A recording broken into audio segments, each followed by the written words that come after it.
It's time for a little comedy, a little content, and a lot of conversation. It's the Geno Jones Show, exclusively right here on YouTube.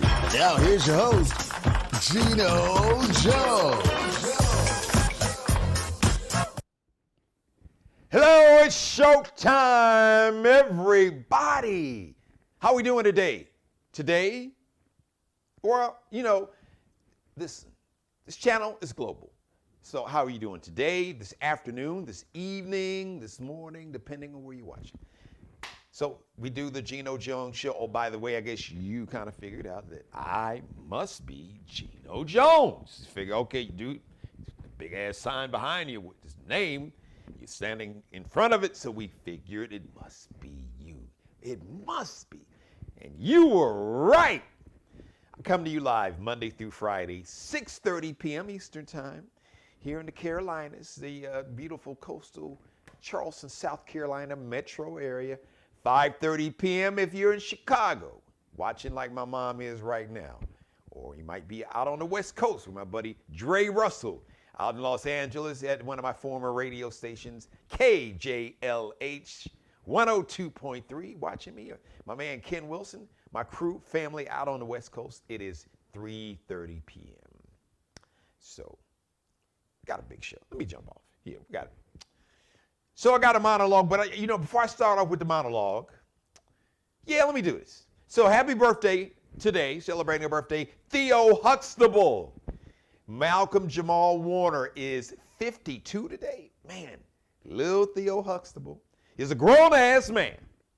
Really grown, fully grown-ass man. And a brother, really good actor. I think he's underrated. I like his work. Glenn Plummer. Now, you might remember him in Menace to Society and South Central. As a matter of fact, I think in Menace to Society, so he was a gangbanger out in Los Angeles, got out of the gang, he had a son. Son got caught up in gangs. As a matter of fact, then he had to go to some of the OG gangsters, and say, listen, what we're not going to do is have my son doing what I used to do. Now, if you're going to recruit him, you're going to have to kill me. And I'm willing to die for mine. Are you willing to die to recruit my son? Because nobody loves my son more than me. And I am right here. I'm willing to die, but I'm going to take somebody with me. So, you feel lucky? Well, he didn't say that. That wasn't part of the dialogue, but that was the energy that the brother brought. Loved that role. Loved that scene. Glenn Plummer is 61 years old today. 61. Happy birthday. Everybody else out there celebrating a birthday, happy birthday to you, and you watching there. Yes, sir. Yes, sir. What? Hold on, let me see. I got somebody saying something. Yes, indeed. Okay. Shout out to my man Brewmaster Dre. It might be a little problem with my live shot because I just looked over here. It says it's not receiving, YouTube is not receiving enough video, and I don't have my monitor in front of me. So we're going to just keep on rolling with the show because, as a matter of fact, my man Dre could see me. So, Dre, do me a favor, since you're watching me live, if you see me in real time and there's no buffering, let me know because my monitor looks good, but then I'm looking over here. I'm looking at the other on-air monitor and in my own studio. I'm just getting that little buffering. So I'm assuming you can watch me. So today I want to talk about the news you may have heard. DeShawn Watson, former Clemson star. Clemson University is a football power, major college football power. Probably about 3.5 hours. Kind of north of where I'm at. So anyway, he's playing. Well, he used to play for the Houston Texans. He was drafted by the Houston Texans about Sean drafted about 4 years ago. So anyway, you probably heard the story. There were like 24 women. Well, actually more women. There were 24 women. Definitely says, "I see you. I hear you." Loud. Okay, good. Thank you, Dre. It's all I need to know. So YouTube is actually kind of funny, but as long as you can see me, at least I know you're my monitor, and that means that everybody that's watching me live can see what you're seeing. So you can see me and hear me loud and clear. So DeShawn Watson, NFL star, came into the league drafted by the Houston Texans. Now, he played at Clemson. As a matter of fact, he won a national championship in Clemson. They beat Alabama, the University of Alabama. Actually, damn near beat Alabama in the championship game twice.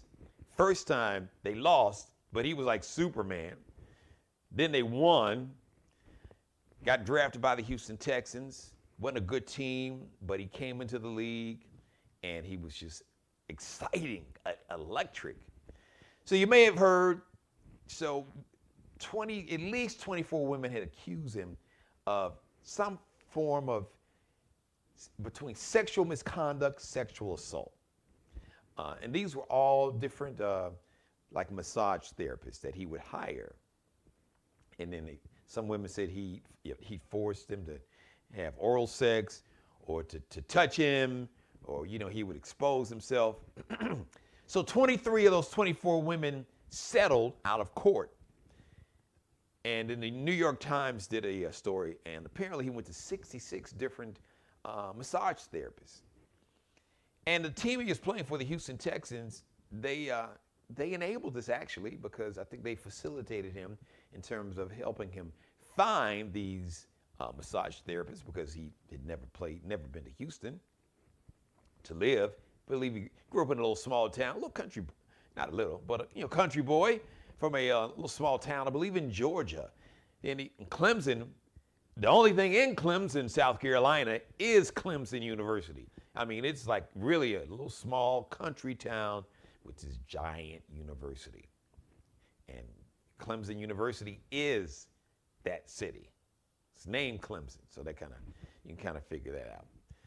So anyway, DeShawn Watson is accused by at least 24 women of some type of sexual misconduct, assault. So he sat all of last year. He did not play one game in the NFL. The NFL did an investigation, and they hired a former judge,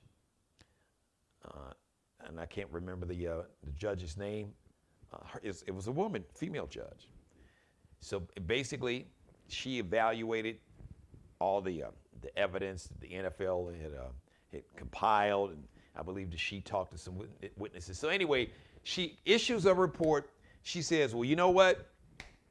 She said, yes, this dude was a predator and his behavior was egregious. This was in a written report.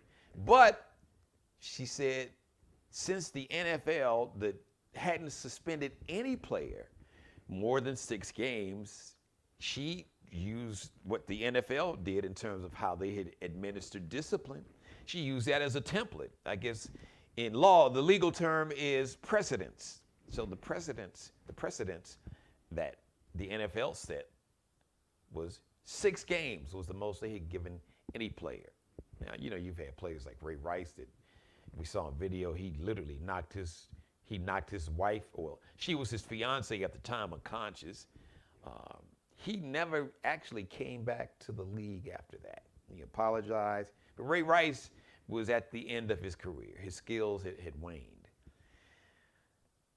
And then we had, way back in the day, Ben Roethlisberger was accused of some college students of sexual misconduct. I believe one accused him of sexual assault. He really got off light. So the NFL has really been looking bad, and half of the National Football League's fans are women now. Yeah, did you know that? They got data. They realize now that literally half of their fan base are women. So they've been getting a lot of heat from women, from men. It's like you got to take sexual violence and domestic violence serious. So the bottom line is, so the judge the NFL hired to come up with some form of discipline after reviewing and looking at all of the evidence, she said, okay, 6 games. That didn't fly. The public was like, no. The backlash, the heat, people around the NFL, the media, players, spoke out, former players, current players, and it was a nightmare. It was a PR nightmare, the National Football League. And they really wanted, as a matter of fact, the National Football League was really mad at the judge because they really wanted him suspended for an entire year. They really did. It's like they want this dude to disappear and to make a statement. So, but because the league hired this judge, supposedly like a third party, a neutral party, someone who's experienced as a former, I believe she was like a state Supreme Court judge, but she's a retired judge. So she definitely had the legal credentials and has the legal credentials, because the criticism that the National Football League gotten for so long when it comes to player discipline, the commissioner, they said he was the judge, the jury, and the executioner. So he was the judge, he was the jury. You basically pleaded your case to him, and then he issued the discipline. So players complained about that. The players' union complained about that. So that's why they hired this judge basically to make these rulings after she looked at the evidence. But 6 games was not enough. So the bottom line is, I'm not going to bore you with the minutia and nuance of sports. Bottom line was 6 games. Everybody, the league, the owners, the players, even DeShawn, I'm sure knew that you're going to get more than 6 games. So basically, they must have went back into some form of arbitration. So the bottom line, here's the bottom line today. DeShawn Watson was suspended 11 games. The first 11 games of the regular season, he will not play. He will not play until December 4th. And ironically, his first game will be against his old team, the team that drafted him, the Houston Texans in Houston. But this is here's the main theme of my monologue today. Because I talked about this before. We all need somebody to save us from ourselves. All of us, present company included, myself. We all need to have at least one person, or maybe a very small, tight circle who really knows us, who really who's not on our payroll, but somebody who doesn't need us for anything, who can look us in the eye, who has the credibility, the respect, the trust, and the gravitas to look us in the eye and say, listen, you need to clean your ish up. All right? I know you think that you're the big man. You were the big man on campus in high school, the big man in campus in college. You probably got away with a whole lot of stuff that you started doing when you went to the Houston Texans. Probably got away with it at Clemson. Who knows? You might even got away with it in high school. I don't know, but I'm just saying. These things this behavior didn't just start like overnight. But it's different. You're in the NFL. You got a lot of eyes on you. You are a black quarterback, and there's still stereotypes about black quarterbacks and black men in the National Football League and in life. Now, I know he was raised, like I said, humble beginnings, a small town, I believe, in Georgia. His mom has had health challenges. He's very close to his mother. I've seen stories and documentaries, stories about his mom and how she's overcome incredible health challenges. And they are very close. And I believe he, and along with his mom, his aunt, because I believe his aunt helps take care of his mom. But we all need somebody to save us from ourselves. Now, here's going to be the tough part. If you've been 21, I'm talking anybody basically, even in your 30s, 30s and up, but the older we get sometimes, we look back at when we were 21 and be like, wow, I didn't have a clue. I thought I knew everything, and I didn't even know virtually anything. But when you're 21, I know, because when I was 21, I thought I was the smartest person on the planet, that I had seen it all and couldn't nobody tell me anything. And man, you old folks, y'all don't know. That's what happens. That's what you think when you're 21. You do. That's just part of it in most cases. And especially when when people have told you how great you are, and you've had people catering to you, and women just throwing it at you, and even grown-ass women, and just people always, you're the greatest thing since you're a hero. I mean, people worship you. That can go to your head. It really can. You really need to have somebody that can ground your ass and that can hold your feet to the fire, hold you accountable, and tell you when your shit stinks. Bad. And it can save you from yourself. So DeShawn Watson, his whole story, this should be a cautionary tale to all of us, how it is so important to have somebody that can save you from yourself.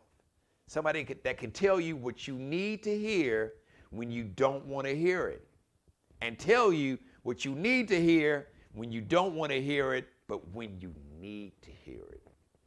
My grandfather had a term, Conway Jones, the wisest man I ever know. He called it, let me pull your coat.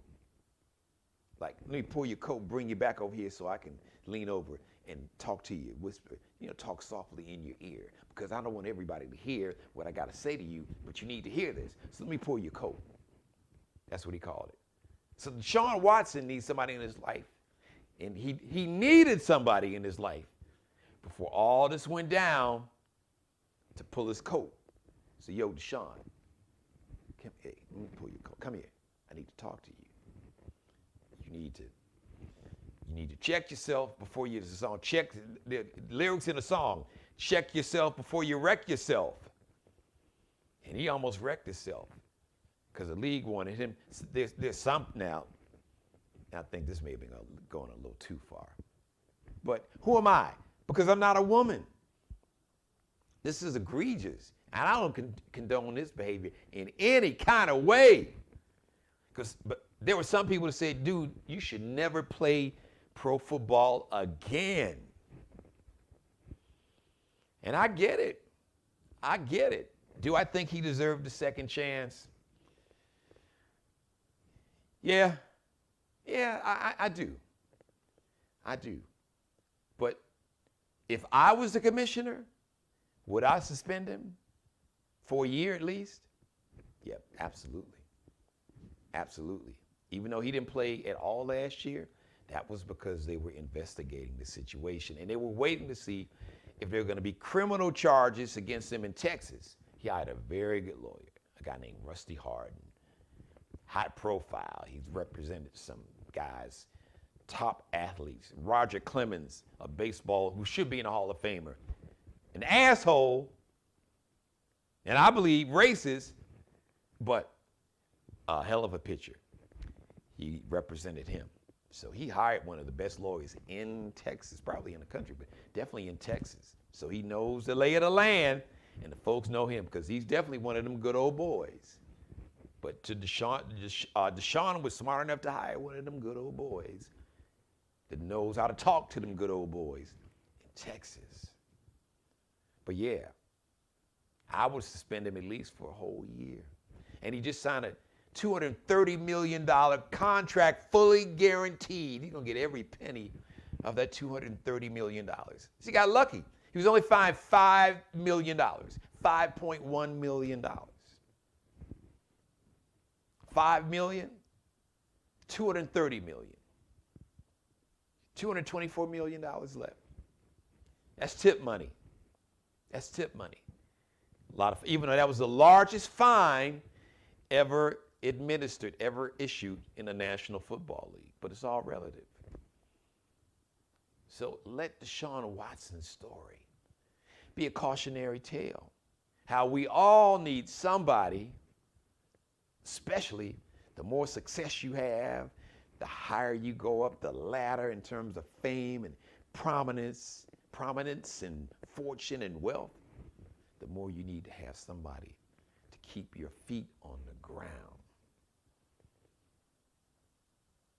You really do. So, Sean, my brother, if you watch this video, I don't know who it is. I'd love to talk to you. I wouldn't want a dime. I don't want anything. I don't even want tickets. I don't want tickets to the game. I don't want tickets to the Super Bowl. I don't need a jersey. I don't need a hat. I don't need you to call nobody. I don't need you to go see somebody. None of that. It's just I'm rooting for you, brother. But, you know, and because I really, really, really don't. I know he's trying to play this thing carefully, but I don't see and feel that because he's saying that I'm innocent in the whole 9 yards. Sometimes you got to own it, brother. And listen, you got a great lawyer. They couldn't find the grand juries in Texas. They couldn't find enough evidence to charge you because they felt they couldn't get a conviction without beyond a reasonable doubt. So at some point you just need to really, you know, he's kind of apologized, but people could, come on, man. People know when it's sincere. Because karma's real, and I don't know how this karma's going to play out. But I will tell you this. Today in Chicago began another federal trial, R. Kelly, being charged basically of exploiting minor child pornography. I don't have it in front of me, but this is the second trial. This is the trial about the video, the legendary, the infamous P tape, and the young girl who was like 13, 14, who's a grown woman now. Guess who testified against R. Kelly? Her. Because he's being accused of paying off not just this child, but this child's family to shut them up. So that's like obstruction of justice. And the young lady who was in that, the child that was in that P tape was on the witness stand saying that R. Kelly had been having a sexual relationship with her countless, I'm paraphrasing, countless number of times, numerous times, and that was her that he peed on in that tape. So the point I'm trying to make, DeShawn, is you got to be very careful because karma is real. You don't have to believe in karma, but karma will believe in you, and your karma will catch up with you. It's like your shadow outside on a sunny day with no shade trees around. You could not get away from your shadow. You can go left, you can go right, and you got moves on the football field, but you can't juke your shadow. Wherever you go, your shadow's gonna follow you. And karma is just like your shadow. It's gonna come back to you. The energy you put out in the universe is gonna naturally return to its source, original source. So be very careful. That's for all of us, not just DeShawn Watson. R. Kelly has learned the hard way. He's learning right now. He learned today in that courtroom with that young girl that he paid off. And they're going to say, allegedly, no, he paid her off, trust me. Not just her family. Her dad, at one time, was a drummer in R. Kelly's band. So karma's real. Your karma will catch up with you. So make sure that you can find somebody that can pull your coat. Somebody that can save you from yourself. Somebody that can tell you not what you want to hear, but what you need to hear. And tell you what you need to hear, when you need to hear it. Even when you don't want to hear it, tell it to you anyway. And keep telling you until you get it. Because if you had somebody in your life like that, you wouldn't be in the situation that you're in now. I'm not judging you. I'm just having a real conversation, brother.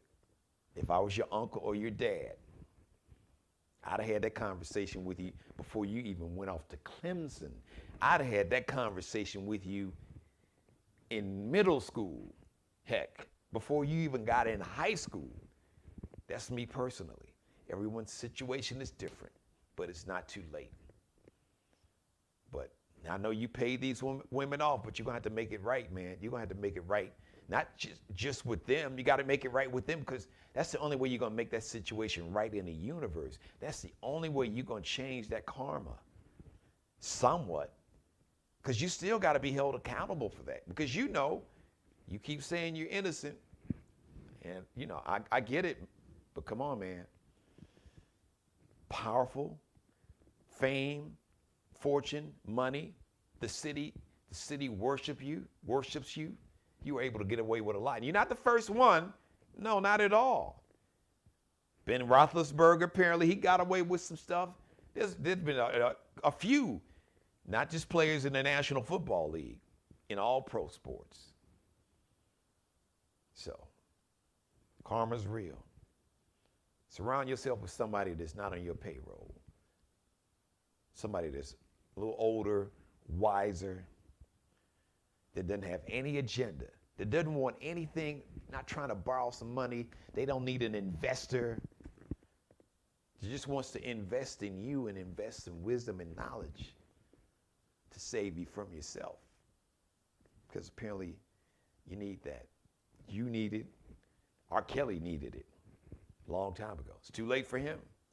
You still got a shot, brother. Don't blow it. I'm rooting for you. You need somebody to talk to, holler at you, man. I'm right here. Give me a call. Reach out to me. Reach out to me right here. Leave me a message on YouTube. I'd love to chat. You got 230 million, but guess what? Dinner's on me. Show you, I don't want anything. I don't want a penny of your money. Just want to share some wisdom with you. So if you have a son one day, you can sit down, or a daughter, you can share some wisdom with them. Find somebody that you really trust, that you know has got your best interest, that you're going to listen to, even when you don't want to. Because you probably feel, can't nobody tell me anything. And you may think now, hey, I got away with it. And then got rewarded. Got you received, they gave you the largest contract at the time, I believe, in NFL history, guaranteed. In terms of guaranteed money, $230 million guaranteed. I am happy for you. Dude, get your coins. You have secured the bag. But securing it is not the most important thing. Keeping it and growing that money. Now, that's the trick. You secured it, but you can lose it faster than you secured it. You can lose it like that. And you've already cut into that money because you've had to settle with 23 women. And dude, ain't no orgasm. Trust me, it ain't no orgasm worth that kind of money. I don't care what she or they can do. I don't care if they can stand on their head and they got flames shooting out and sparklers and aromatherapy coming out. It ain't worth that kind of money, dude. No. And no means no. And be cool with it. Just move on. Holler at your Uncle G. I'd love to talk with you. All right? Let me wrap up the show. Thank you for letting me be a part of your life. As always, God bless each and every one of you. God, most of all, thank you for letting me do the Geno Jones Show. I come to you live Monday through Friday, 6:30 p.m. Eastern, 5:30 p.m. Central, 3:30 p.m. on the West Coast. And I got to say this before I get out of here. I wonder how Colin Kaepernick feels. Now, look, I know, well, he settled the NFL. They gave him a couple million, or how many ever million they gave him, who knows, 4, 5, 6, 7, 8, maybe 10 million, whatever.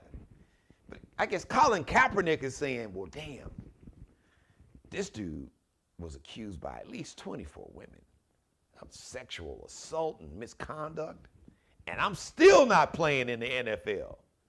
Make that make sense, NFL owners. Really? Please make that make sense. Because they're not 64 quarterbacks in the National Football League better than Colin Kaepernick today, and he hadn't played in 5 years. Might be maybe 30, 28, 30, but it ain't 64. I know he could be a backup at least. Y'all won't let him back in the league, but you let DeShawn Watson back in the league. That's not a good look at all on a lot of different levels. Half of your fan base, women, are looking at you really sideways, like, damn, really? Oh, so, hey, if you're a big enough star, you can sexually assault and, you can just have improper sexual contact and activity with 24 women, miss 11 games, fine you $5 million, and after 11 games, you back on the field, and you're going to get all of your $230 million, and you got that contract when you were facing these charges or these accusations, because you got the contract that the criminal cases, they basically said, we don't have enough evidence, but you still had civil cases, and you did settle. And I say, well, sometimes you settle just to make a situation go away, or make it go away. I'm just saying, 24 women with all the same story, basically. Bro, I'm rooting for you, but I got to call a thing a thing. I got to call it the way I see it. I don't know if everybody can have the same lie. And it wasn't like they were all girls and knew each other, and these are different masseuses. That's just me. Sometimes everybody else can't be wrong. Sometimes you got to look in the mirror and be like, okay, I need to own my part in this. Because who is and what is the one common denominator among all these women? And it was you.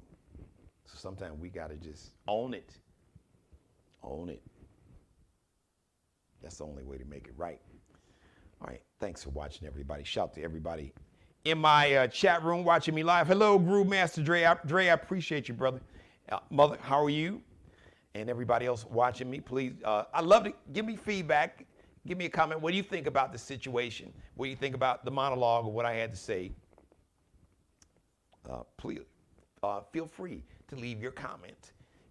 If you're watching me live right now, or if you're not, if you are watching me after the live edition of the show, you can still leave your comment.